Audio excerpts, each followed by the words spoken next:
Our next section is about parallel and perpendicular lines. So if you recall from the previous chapter, two lines are parallel if they have the same slope.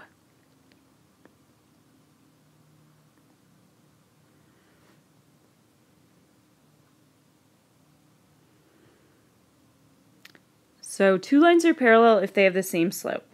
So today we are going to continue writing equations of the lines. However, they're going to be a little bit more complicated than the previous ones. So our first examples are going to be equations of the lines that are parallel to other lines. And I'll show you what I mean.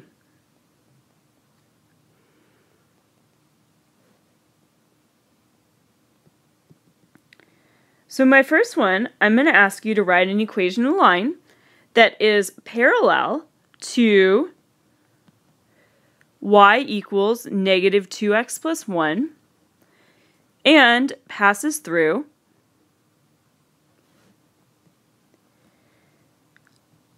the point negative 3, 3.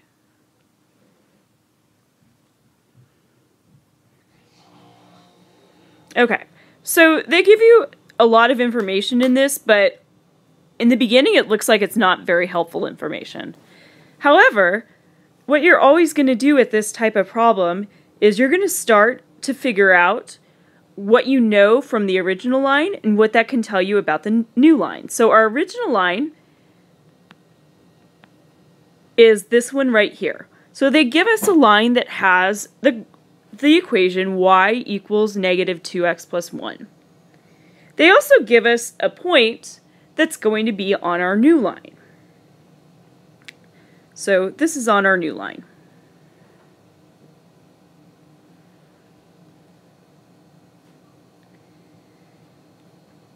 Okay, so the first thing that we're going to do is we are going to start by identifying the slope of the original line.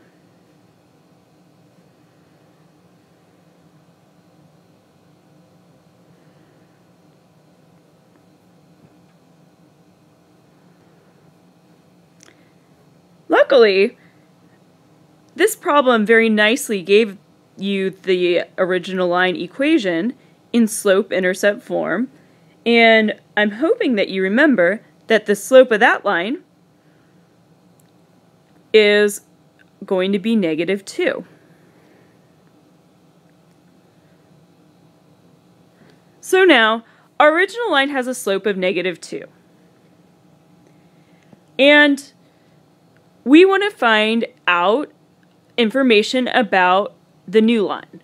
If the new line is if the new line is parallel to the old line, then it is going to have the same slope. So new line has the same slope.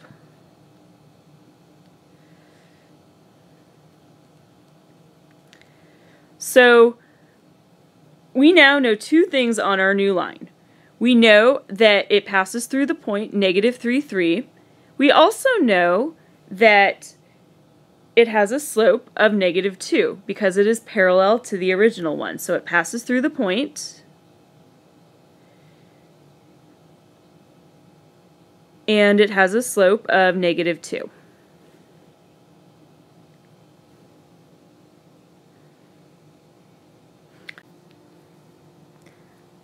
Since I have both a slope and a point, I'm going to use the point-slope form, which is y minus y1 equals m times x minus x1. That's really the easiest way to do this one. So I'm going to substitute in 3 for y1, negative 2 for m. My x1 is negative 3, but since I have minus minus, it'll become plus 3. And this is going to be my equation. Now, since in the original directions I did not tell you to write it in a certain form, you can stop here if you want. There will be cases where I will tell you, however, to write it in slope-intercept form. If I tell you that, you have to continue on. So I'll show you how you can do that. So you would start by taking this equation, and you would then use the distributive property first. The next thing that you need to do is add 3 to both sides. You end up getting y equals negative 2x minus 3. So our next problem, I'm going to ask you to write the equation of the line that is parallel to y equals 5x minus 3 and passes through negative 1, 8.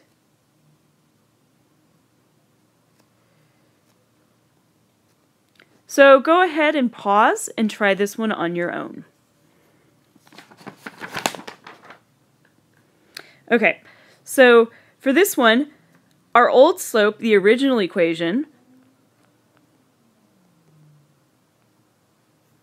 had a slope of 5.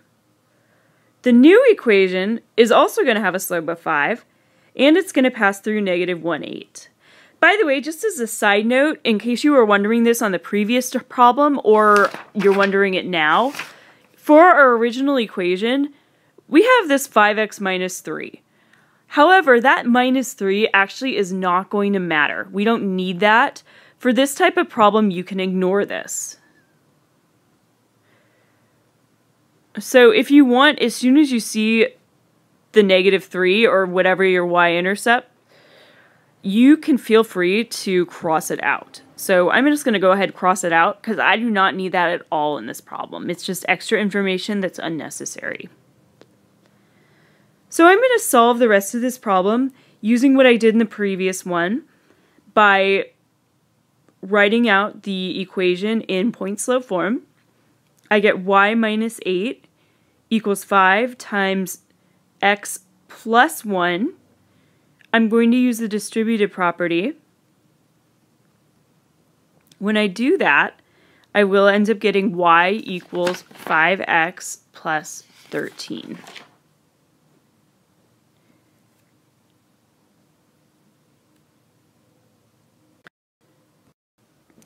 This type of problem is a little harder because it's not given to you in slope-intercept form. So your first step is still to identify the slope.